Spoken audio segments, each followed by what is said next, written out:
السلام علیکم ورحمۃ اللہ وبرکاتہ۔ پیارے دوستو، آج میں آپ کو ایک جنات کا بچہ اور ساتھ ہی ساتھ ایک مولانا صاحب کا عجیب و غریب واقعہ سناؤں گا کہ جس کو سن کر آپ کے رونگٹے کھڑے ہو جائے گی۔ دوستو، جیسا کہ ہم سبھی جانتے ہیں کہ اللہ تعالیٰ نے اس کائنات میں بے شمار مخلوقات کو پیدا کیا ہے، مگر ان مخلوقات میں دو مخلوقات بہت ہی زیادہ خاص ہیں، ایک تو انسان اور ایک جنات، کیونکہ آخرت میں ان کا حساب و کتاب ہوگا اور پھر اپنے اپنے نام اعمال کے حساب سے جنت یا دوزخ میں ڈالے جائے گی۔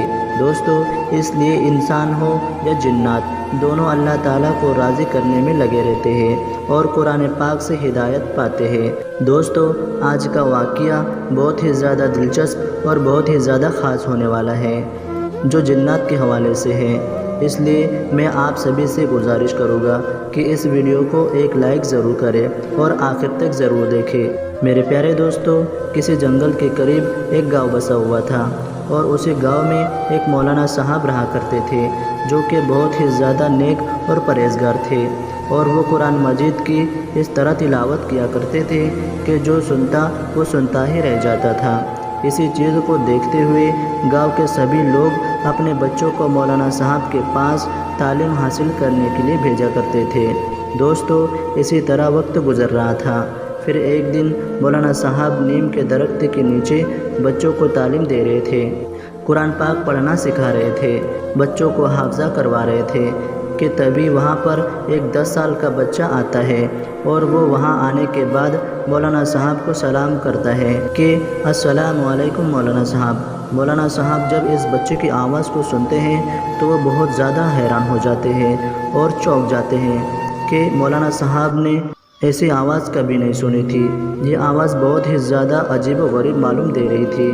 مولانا صاحب اس لیے اس آواز کو سن کر حیران ہو جاتے ہیں، کیونکہ مولانا صاحب گاؤں کے سبھی بچوں کی آواز کو پہچانتے تھے، مگر مولانا صاحب نے اس طرح کی آواز آج تک کبھی نہیں سنی تھی اور یہ آواز بہت ہی عجیب و غریب تھی۔ اسی لیے مولانا صاحب تھوڑا گھبرا گئے تھے۔ پھر تبھی مولانا صاحب اپنی نظروں کو اٹھا کر دیکھتے ہیں تو مولانا صاحب دیکھتے ہیں کہ وہ بچہ بہت معصوم نظر آ رہا ہے اور وہ بہت زیادہ خوبصورت ہے۔ پھر مولانا صاحب اس بچے کو اپنے قریب بلاتے ہیں اور بلانے کے بعد یہ بات کہتے ہیں کہ بیٹا، تم کہاں سے آئے ہو، تمہارا گھر کہاں ہے اور تم یہاں کس کام سے آئے ہو؟ مولانا صاحب یہ ساری باتیں اس بچے سے پوچھتے ہیں، مگر وہ بچہ خاموشی اختیار کر کے کھڑا رہتا ہے۔ پھر مولانا صاحب اس بچے سے پوچھتے ہیں کہ بیٹا، تم یہاں کس لیے آئے ہو، تمہاری کس طرح مدد کر سکتا ہو؟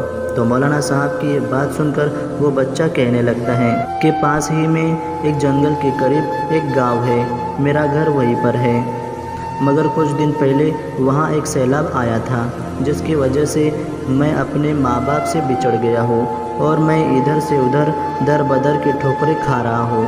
جب میں نے آپ کو ایک نیم کے درخت کے نیچے بچوں کو قرآن پاک سکھاتے ہوئے دیکھا تو میرے دل میں بھی یہ خیال پیدا ہوا کہ میں بھی قرآن پاک سیکھوں اور قرآن پاک کا حافظ بنوں۔ اسی لیے میں آپ کے پاس آیا ہوں کہ آپ مجھے قرآن پاک پڑھنا سکھائے گے اور قرآن پاک کا حافظ بنائے گے۔ تو مولانا صاحب اس بچے کی بات سنتے ہیں تو مولانا صاحب کو اس بچے پر بڑا ترس آتا ہے اور وہ اس یتیم بچے کو کہتے ہیں کہ ٹھیک ہے، میں تمہیں قرآن پاک پڑھنا سکھاؤں گا، تمہیں قرآن پاک کا حافظ بناؤں گا۔ دوستو، پھر اسی طرح وقت گزرتا رہتا۔ دوستو، مولانا صاحب کو اس بچے پر تب شک ہونے لگتا ہے۔ یہ بچہ بڑے ہی تیزی کے ساتھ یہ بچہ قرآن پاک سیکھتا چلا جاتا ہے، یعنی عام طور پر کسی بھی بچے کو قرآن پاک پڑھنے سیکھنے میں 1 سے 2 سال لگ جاتے ہیں، مگر یہ لڑکا 1 ہی مہینے میں قرآن پاک پڑھنا سیکھ گیا۔ اس بات کو لے کر مولانا صاحب بہت تعجب میں رہتے ہیں اور انہیں اس بچے کی عقل مندی پر اور اتنی جلدی قرآن پاک سیکھنے کے اوپر مولانا صاحب کو تھوڑا شک ہوتا ہے، مگر مولانا صاحب اس بات کو نظر انداز کر دیتے ہیں۔ پھر میرے پیارے دوستو، یہ بچہ 3 مہینے کے اندر پورا قرآن پاک حفظ کر لیتا ہے، یعنی پورا کا پورا قرآن پاک یاد کر لیتا ہے۔ तब मौलाना साहब को बहुत ही ताज्जुब होता है कि ऐसा कैसे हो सकता है। यानी आम तौर पर कुरान पाक को हिफ्ज़ करने में सालों साल लग जाते हैं, मगर इस बच्चे ने 3 महीने के अंदर ही कुरान पाक हिफ्ज़ कैसे कर लिया, ऐसा कैसे हो सकता है। मौलाना साहब को इस लड़के पर थोड़ा शक भी होने लगता है, मगर मौलाना साहब इस लड़के से बेइंतहा मोहब्बत करते हैं क्योंकि ये लड़का यतीम था और पढ़ाई में इतना अच्छा था। इसी वजह से मौलाना साहब ने इस लड़के को कुछ ना कहा।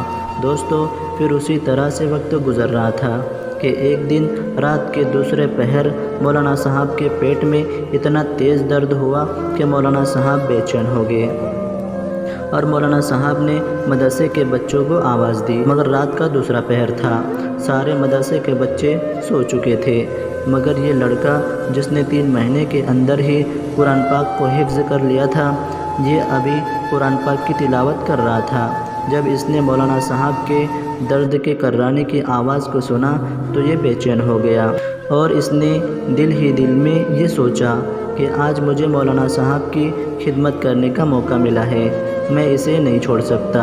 अगर मैंने मौलाना साहब की अभी मदद नहीं की तो हो सकता है कि अल्लाह मुझसे नाराज़ हो जाए। इसीलिए ये लड़का फ़ौरन मौलाना साहब के करीब गया और मौलाना साहब से कहने लगा कि मौलाना साहब, आपने मुझे आवाज़ दी थी। इस बात पर मौलाना साहब कहने लगे, हाँ, मैंने आवाज़ दी थी। इसकी वजह यह है कि मेरे पेट में बहुत दर्द हो रहा है और मैं ये चाहता हूँ कि कोई बच्चा जाकर मेरे लिए दवाई लेकर आए, मगर तुम बहुत ही ज़्यादा छोटे हो, मैं तुम्हें इतनी रात में दवाई लेने नहीं भेजूँगा। वैसे भी जंगल का रास्ता है, इसीलिए मैं तुम्हें हरगिज़ नहीं भेजूँगा। तुम जाओ और किसी और बच्चे को बुलाकर लेकर आओ ताकि वो मेरी दवाई लेकर आ सके। जब ये लड़का मौलाना साहब की इस बात को सुनता है तो वो मौलाना साहब से ज़िद करने लगता है कि मौलाना साहब, आज मुझे आपकी खिदमत करने का मौका मिला है, इस मौके को हरगिज़ नहीं छोड़ सकता और वैसे भी मदरसे में हर कोई सो चुका है, इसीलिए आप मुझे मौका दें ताकि मैं आपकी दवाई लेकर आ सकूं। जब ये लड़का काफ़ी इसरार करने लगा तो मौलाना साहब इसे मना न कर सके और इससे कहने लगे कि तुम अभी बहुत छोटे हो, मैं तुम्हें भेजना तो नहीं चाहता था, मगर तुम इतनी ज़िद कर रहे हो तो जाओ, मगर तुम जंगल के आसान वाले रास्ते से जाना और मेरे लिए पेट के दर्द की दवाई लेकर आ जाना। मेरे प्यारे दोस्तों, फिर ये लड़का दवाई लेने के लिए रवाना हो जाता है। दोस्तों, जैसा ही ये लड़का दवाई लेने के लिए बाहर जाता है तभी ज़ोरों से मूसलाधार बारिश शुरू होने लगती है और आंधी तूफ़ान भी आ जाता है। जब मौलाना साहब ऐसे ख़राब मौसम को देखते हैं तो मौलाना साहब पछताने लगते हैं कि मैंने आखिर क्यों उसे दवाई लेने के लिए भेजा। उसकी उम्र अभी महज 10 साल की है और जंगल में खूंखार जानवर भी हैं, कहीं उसे नुकसान न पहुंचा दे। इन बातों को सोच सोच कर मौलाना साहब पछता ही रहे थे कि तभी वो लड़का फ़ौरन आ जाता है। जब मौलाना साहब उस लड़के को देखते हैं तो उस लड़के से ये बात कहते हैं, क्या तुम दवाई लेने के लिए नहीं गए? तो मौलाना साहब की इस बात पर वो लड़का कहने लगता है कि मैं आपकी दवाई लेकर आ गया हूँ। लड़के की ये बात सुनकर मौलाना साहब को बहुत ताज्जुब होता है और उस लड़के से कहते हैं, तुम दवाई लेकर आ गए हो तो लाओ, मुझे दो। इस बात पर वो लड़का कहता है कि मैं दवाई तो लेकर आया हूँ, मगर वो मदरसे के बरामदे में है, आप वहीं जाकर दवाई ले लीजिए। मौलाना साहब जब लड़के की इस बात को सुनते हैं तो मौलाना साहब को गुस्सा आ जाता है क्योंकि मौलाना साहब के पेट में बहुत तेज़ दर्द था और ऐसे में ये लड़का मौलाना साहब को बाहर जाकर दवाई लेने के लिए कह रहा था और मौलाना साहब ये बात देखकर और हैरान हुए। वो ये बात थी कि जब ये लड़का दवाई लेने के लिए गया था तभी फ़ौरन ज़ोरों की बारिश होने लगी थी और जब ये लड़का आया है तो बिल्कुल ही सूखा है, यानी इसके कपड़े ज़रा से भी गीले नहीं हैं। इस बात पर मौलाना साहब को बड़ी हैरानी हुई, मगर दर्द की वजह से मौलाना साहब ने इस बात को नज़रअंदाज किया और उस लड़के के साथ में बरामदे में दवाई लेने के लिए गए। दोस्तों, जब मौलाना साहब दवाई लेने के लिए बरामदे में पहुँचे तो वहाँ पर ये मंज़र देखकर वो हैरान हो गए क्योंकि वहाँ पर बड़ी बड़ी बोरियों में दवाई रखी हुई थी। जब मौलाना साहब उन दवाई को देखते हैं तो यकीनन वो बहुत ज़्यादा घबरा जाते हैं और वो उस लड़के का गिरेबान पकड़ लेते हैं और उससे ये बात कहते हैं कि तुम कोई मामूली लड़के नहीं हो, तुम मुझे बताओ कि तुम कौन हो, क्योंकि कोई मामूली बच्चा इतनी जल्दी इतनी सारी दवाई नहीं ला सकता, और लाने की बात तो दूर है, तुम्हारी उम्र का बच्चा इन बोरियों को कोई उठा भी नहीं सकता, क्योंकि ये बोरियां बहुत भारी है, और कोई मामूली बच्चा इतनी जल्दी कोई हाफिज़ कुरान हो ही नहीं सकता। और मैंने अभी तुम्हें थोड़ी देर पहले देखा था कि जब तुम दवाई लेने के लिए गए थे तो उस वक्त मूसलाधार बारिश हो रही थी, ज़ोरों की बारिश हो रही थी, मगर तुम आए तो तुम्हारे कपड़े पूरे सूखे हुए थे, यानी ज़रा से भी गीले नहीं हुए थे। मुझे बताओ कि आखिर तुम कौन हो। मौलाना साहब की इन बातों पर ये लड़का कहने लगा कि आपका शक बिल्कुल सही है, यानी मैं कोई मामूली बच्चा नहीं हूँ, यानी मैं जिनज़ादा हूँ, और उस नीम के पेड़ के ऊपर मेरा बसेरा है, जिस नीम के पेड़ के नीचे आप बच्चों को तालीम दिया करते हैं। और जब मैंने आपको बच्चों को कुरान पाक पढ़ाते हुए देखा तो मेरे दिल में भी ये ख्वाहिश पैदा हुई कि मैं भी आपसे कुरान पाक सीखूं, इसलिए मैं आपके पास कुरान पाक की तालीम हासिल करने के लिए आया था। मौलाना साहब जब इस बच्चे की ये बात सुनते हैं तो वो हैरान हो जाते हैं, तो वो उस जिन्नात के बच्चे से कहते हैं कि तुमने अपनी पूरी मुकम्मल पढ़ाई कर ली है, तुमने कुरान पाक को हिफ्ज़ कर लिया है, इसीलिए अब तुम यहाँ नहीं रह सकते हो सकता है तुम्हें कोई नुकसान पहुँचा दे, या फिर तुम गुस्से में आकर किसी को नुकसान पहुँचा दो, इसलिए तुम वापस लौट जाओ जहाँ से आए हो।